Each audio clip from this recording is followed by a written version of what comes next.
morning, and welcome back. We're just going to get right into the video. Excuse me. I'm just really thankful for this day. I want to preface that I'm really thankful for this day. I'm thankful to be off, and that's basically it. So I wanted to just share something, and hopefully it could be of encouragement to even just one person. So I still need to tape my Bible. If you know, you know. Okay. I have this is supposed to be here, and I have the other part, and it's supposed to be on top of here. I taped it before and it just came off again, so she's going through it. I thought that this would last longer. My other Bible that I have, my New King James, but I also don't use it as much. I use this more. So she's just gone through it. This is the Life Application, if you can see. Life Application Study Bible. The personal size one. I got this off of Amazon for, I think, maybe $24. It wasn't that expensive.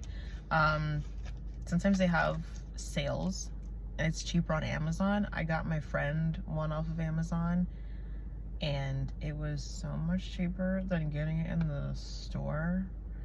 At BAM, it was like $60, I forget, and it was a lot cheaper on Amazon. So no shame in buying. Yep, no shame in buying Bibles off of Amazon. Wait, did I rip? Oh, thank God. I was gonna say, did the table of contents rip out? So we are going to be in the book, excuse me, oh my gosh. I made myself a, what is that? What do you want to call that? A hot chai tea with a hot pumpkin chai tea. There we go. We'll call it that. And that was really good. Very good. Okay. So we're in the book of Judges. I gotta find Judges. Okay, 350. So if you are using the same Bible as me, the book of Judges starts at 350, but we're not going to be on that page. We are going to be, let's see, chapter, hold on. Chapter, which chapter is it? I think it's towards the middle. Here it is, chapter 14. But you know what's really cool is I did not know this, but that an angel appeared to Samson's, was it Samson's father?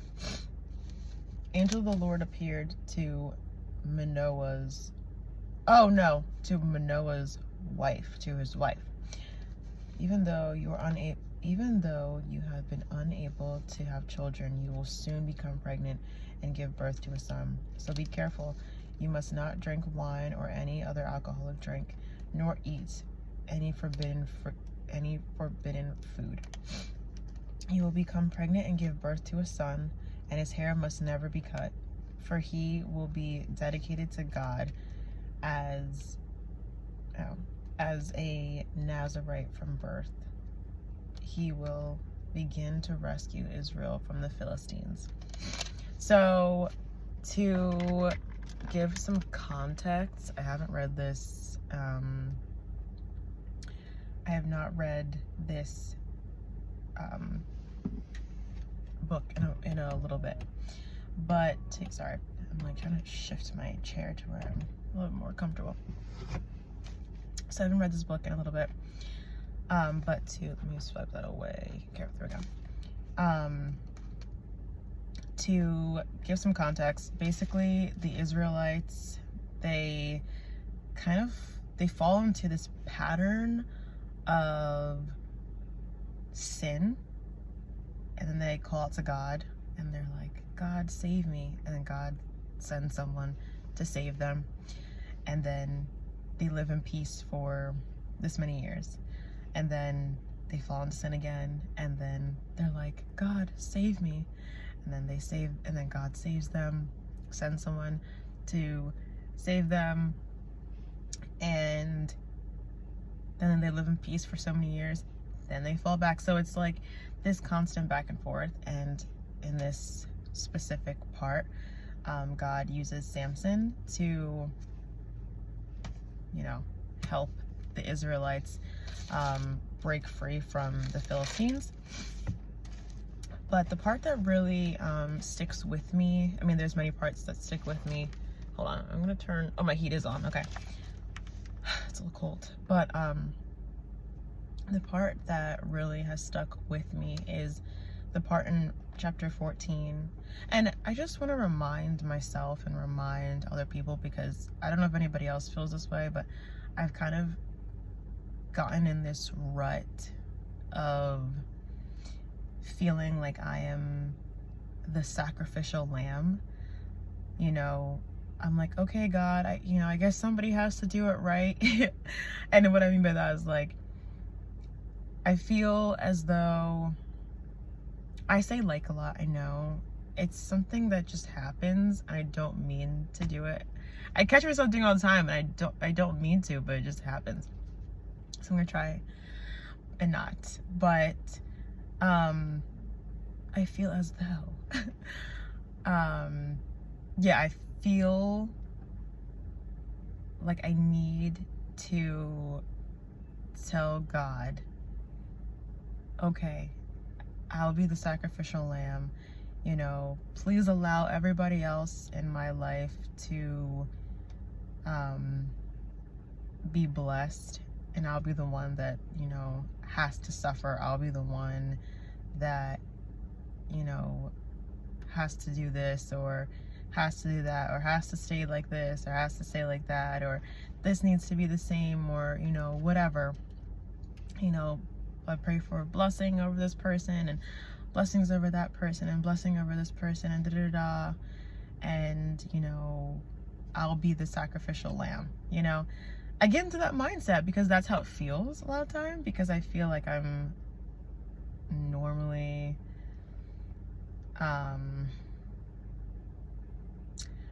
not on the same page as other people. Like, how sometimes you see that friend group and they're all like in sync with each other, like their careers are just popping off all like at the same time, or they get married at the same time, or they get engaged at the same time, or they fall in love at the same time, or they're having kids around the same time. And it's like, how did that even happen? I don't even know how that happens.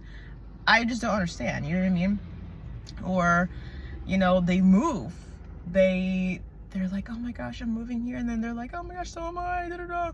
And they're just on the up and up, whatever, at the same time. And I feel as though that's not normally how my life works. I'm not normally on the same wavelength as other people, and I fall into this toxic mindset of, all right, God, I'll be the sacrificial lamb, God, I can take it, it's okay, just give me the strength, give me the bad news, give me the news that this will never happen, or give me the news that, I'm not going to achieve this, or I'm not going to have that, and then give other people good news. Somebody's got to do it, right?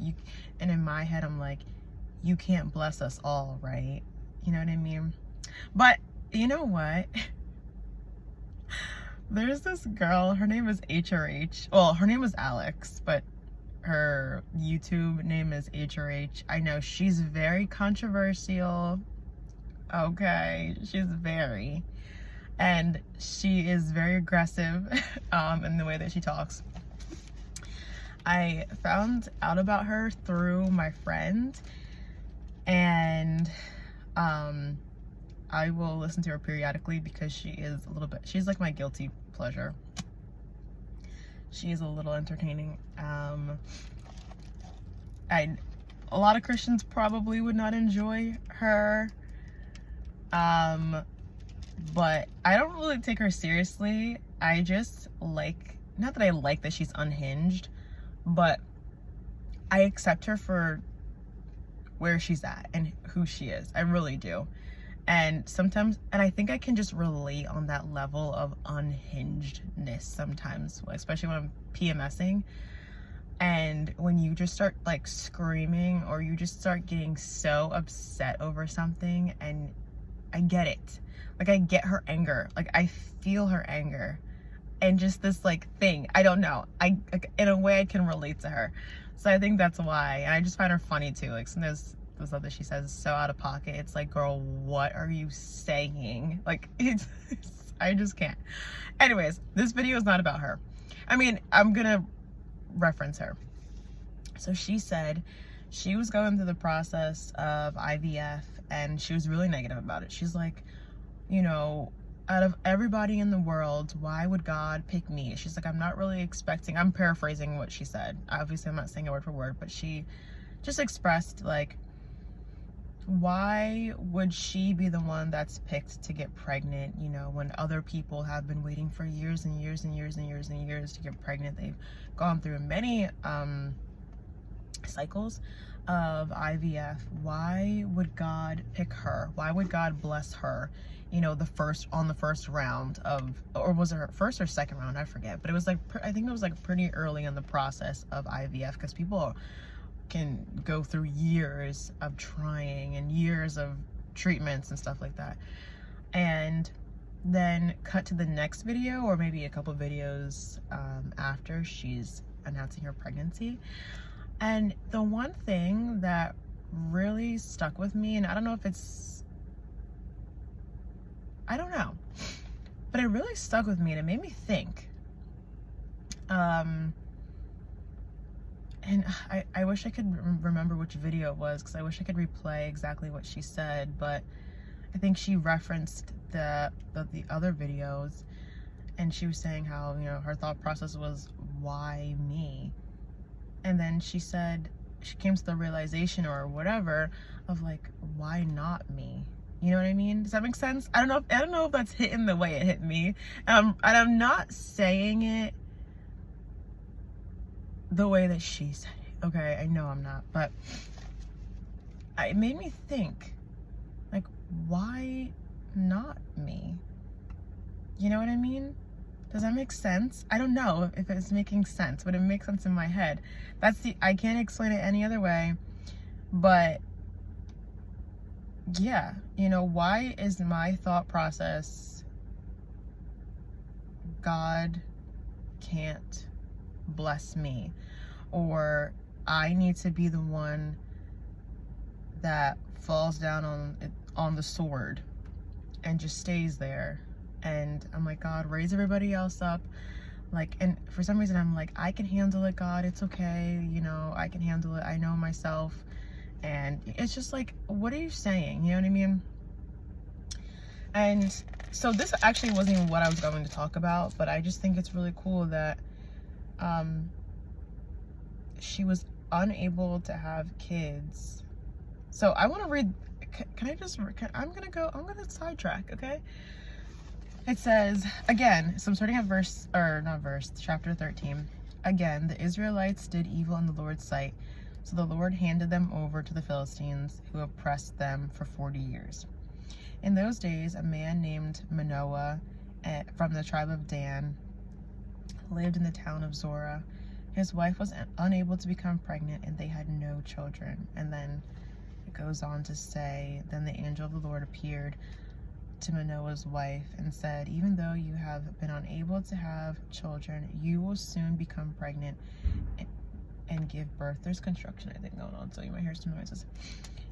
And give birth to a son. So be careful. You must not drink wine or any other alcoholic drink, nor eat any forbidden food. Or in the Hebrew it says, any unclean thing. That's what it says. You will become pregnant and give birth to a son, and his hair must never be cut, for he will be dedicated to God as a Nazarite from birth, he will begin to rescue Israel from the Philistines. So obviously God has a purpose. But imagine this woman. I also think of Hannah. Because back in the day, just imagine having kids was, I know it says like a hair is a woman's glory, but I feel like having kids was a woman's glory too. That's what you did back then. They popped out kids, That's what people do still today, but, and to not have any kids, to not be able to bear children to your husband, and then you have an angel appear to you saying that you're going to have a child. Imagine that feeling. Imagine how that feels when, and it doesn't say, not that I can remember, but it doesn't say that she was praying for a child or, I just realized something too. Oh my gosh. So it doesn't say that she was praying for a child, and not that I can remember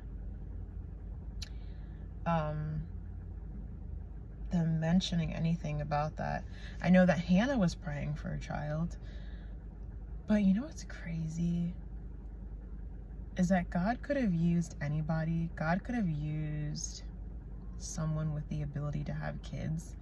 Okay, your womb already works, might as well use you, or I'll pick this person, they've already had a couple kids, they know what it feels like to have to give birth, so might as well pick you. But God chose someone that had never been pregnant, not only never been pregnant, but wasn't able to become pregnant. And he used this woman to give birth to her son to fulfill his plan. And the same thing and now Samson is, although Samson, I don't know, seems like a little bit of a jerk. I thought of Samson so differently before I read this book. And then I had a completely, different picture of him after I read. I'm not sure if it's like the version that I read.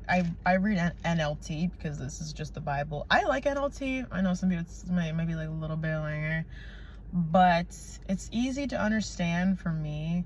But I read a lot of different versions. I read NLT, NKJV, CSB.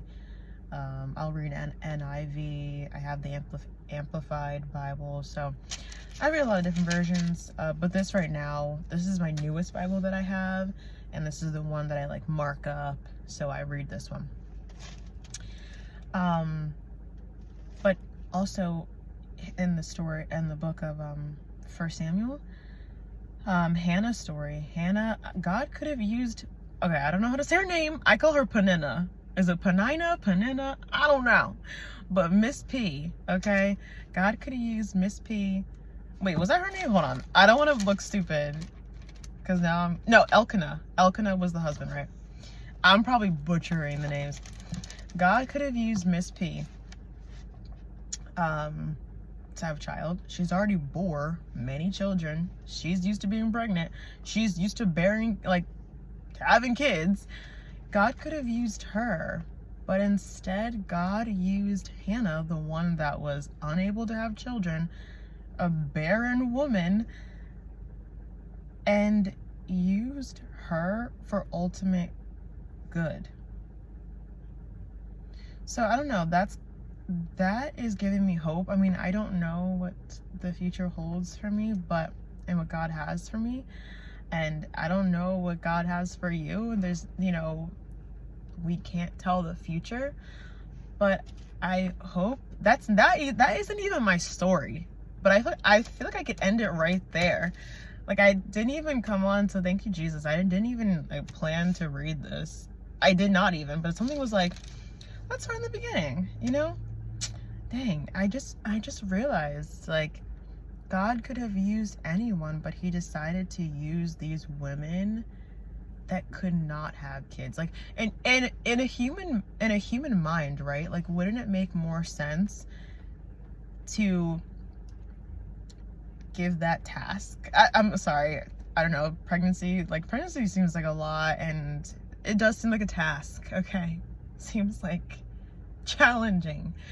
But to give that opportunity to someone that's already been through it, you know? Or I guess if someone's praying for it, then maybe. But I just think it's really cool to know that God could have used anybody. He could have used, like I said, anybody, anyone. And he could have used someone that he could have raised up, you know, from Miss P's womb. You know, this wise man. He could have used Miss P and one of her children that Shemetter. Yep, it's okay. I'm fine. You know, one of her many kids that she had, he could have raised them up to become the next Samuel, but he didn't. And look at what Samuel did, you know. But God used Hannah to be able to birth him, to be able to accomplish his plan. I think that that's so cool. And the same thing with, it doesn't say her name, does it? It just says Manoah's wife. It might say her name somewhere else. But I think that's really, really cool.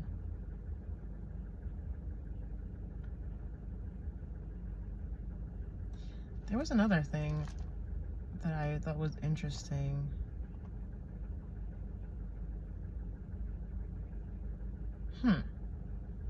Okay, yeah, I don't think that's it. Anyway, so what I was going to talk about. So I hope that was encouraging to anybody. It's encouraging, excuse me, my nose itches. It's encouraging to me. I hope that encouraged anybody else. So I want to move forward to what I was saying.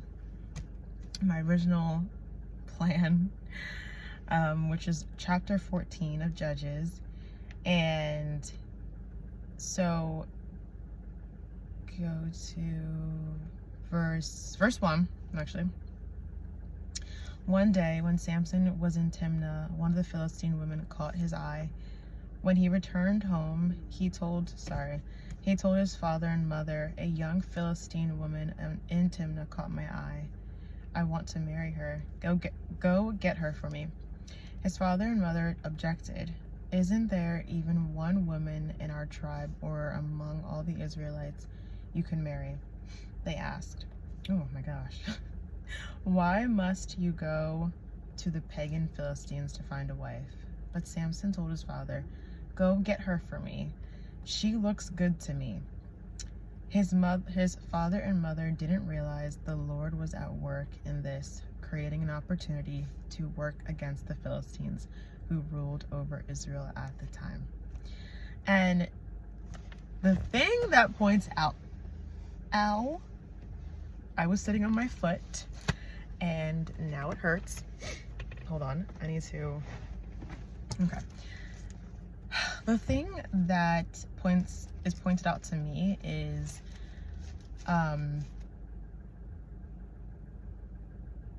you know, that verse of like, not verse, that song, Waymaker, where it's, you know, it says, "Even when I don't see it, you're working. Even when I don't feel it, you're working. And you never stop working." I think about that song in this passage or this part because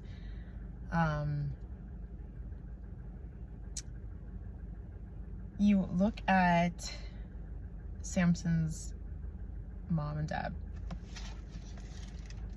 and they're fighting against this happening. They're saying, you know, isn't there anyone else? Isn't there someone in, you know, our own space that you can marry? Hold on, I need to like, Okay. Isn't there someone else? Isn't there someone that you can marry in our own space? Why do you need to go to the pagan Philistines to find a wife? They're fighting against this. They are objecting against this from happening. Objecting? Does that make sense? Is that a proper sentence? They are not wanting this to happen, basically. They're fighting against this, okay? And they did not know that ultimately what they were fighting against is God's plan. But they didn't know that because they didn't know that God was behind this. So I just think about that in my own life and you can put this into your own life too. Like I want to encourage, like, just make this personal to yourself. How many times, and even now, even in the future, you know, or even in the past, we can look back, you know, how many times it possibly could have been God. And, you know, we have an enemy as well. We have evil in our world that is fighting against us as well, and, you know, not making it easy for us.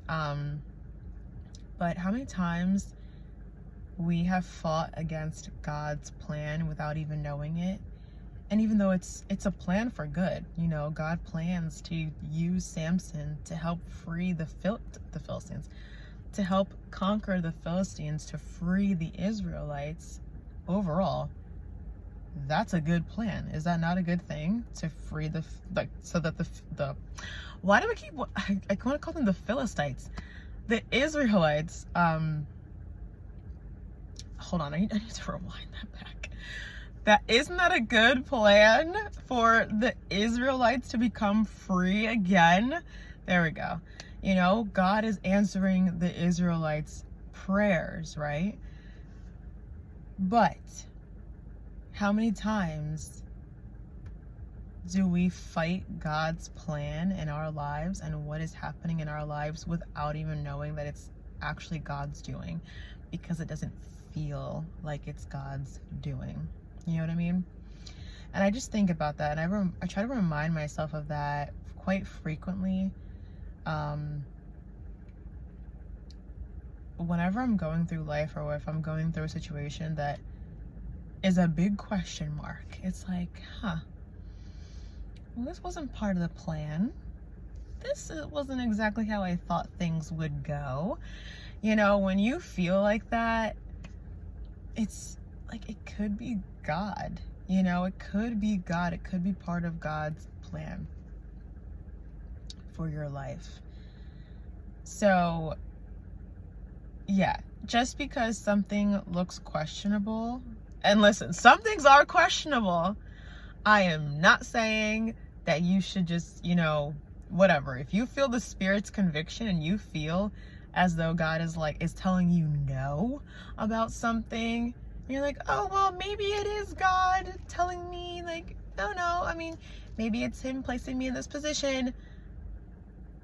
So we know it's not God, and we still continue to do what we're doing, okay? I'm not encouraging that.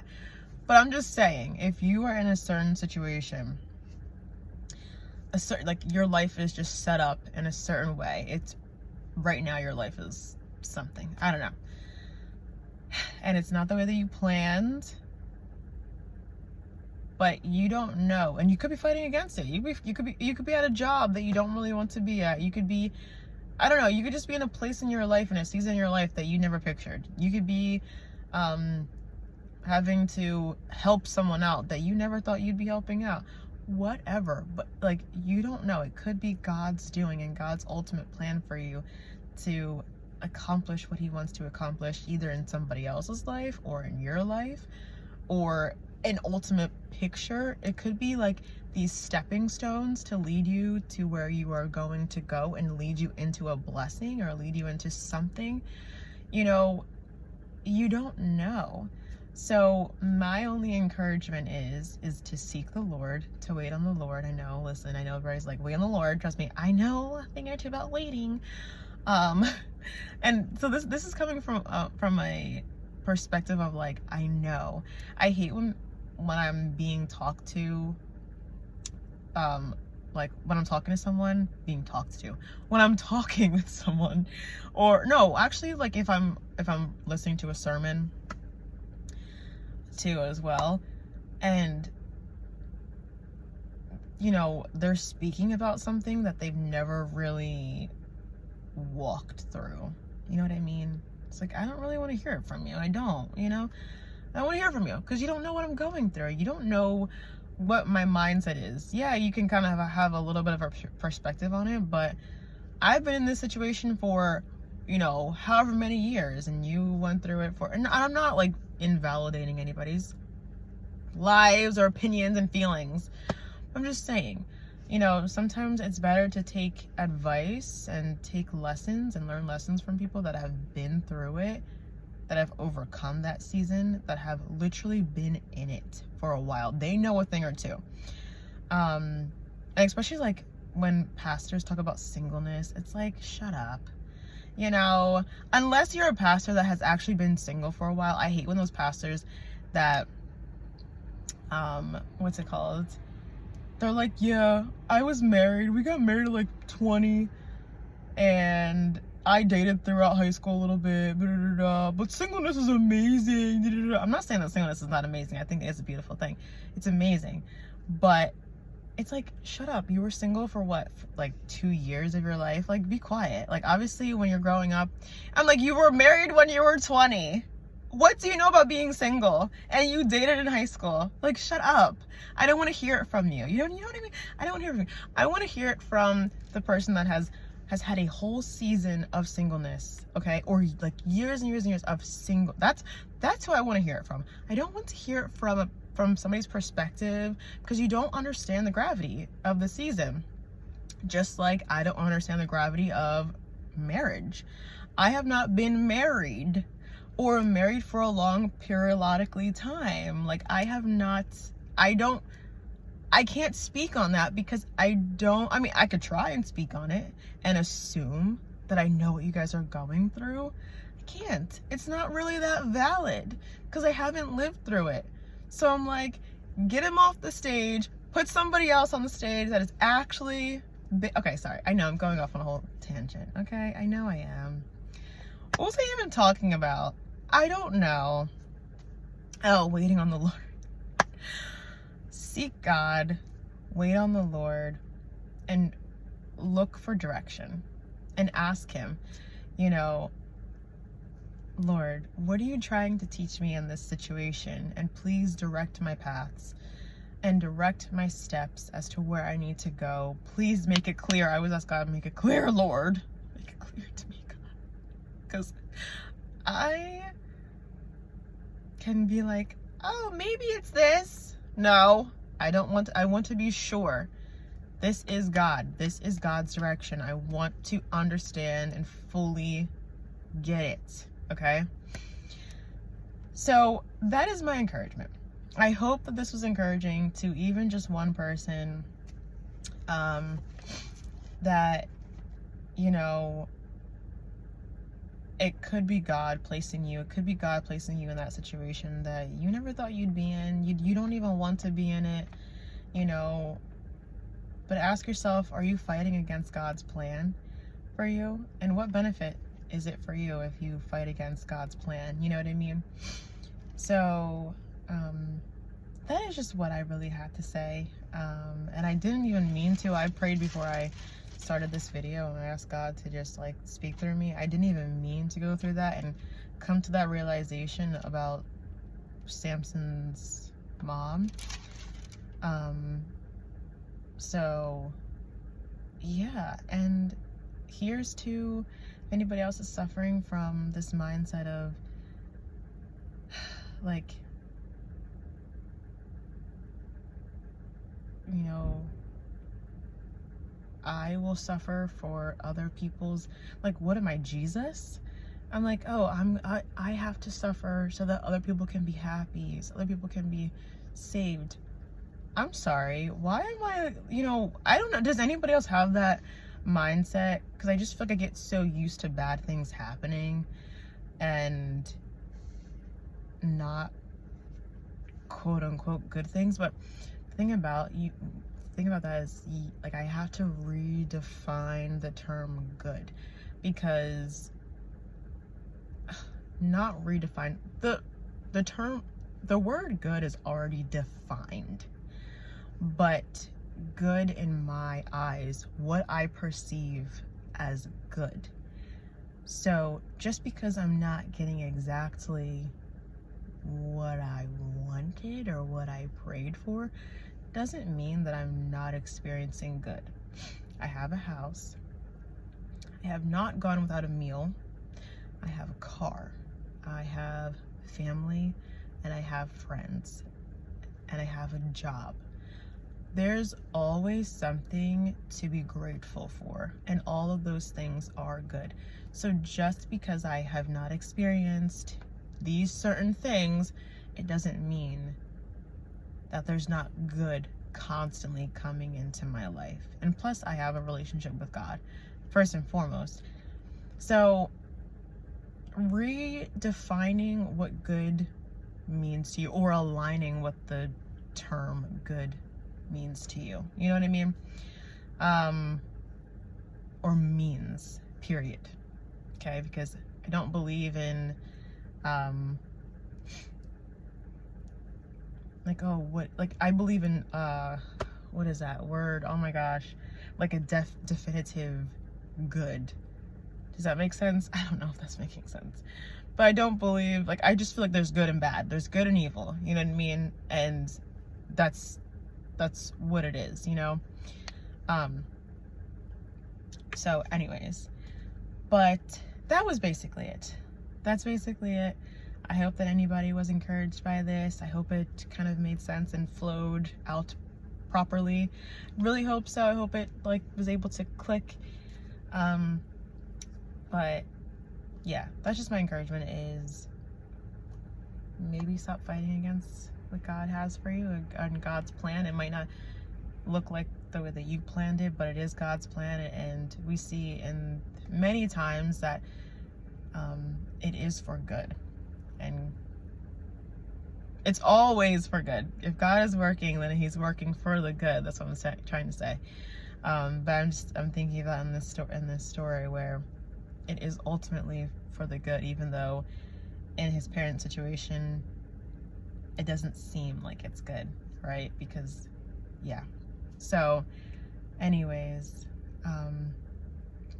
all right, well, enjoy the rest of your day. I hope that made sense, and until next time.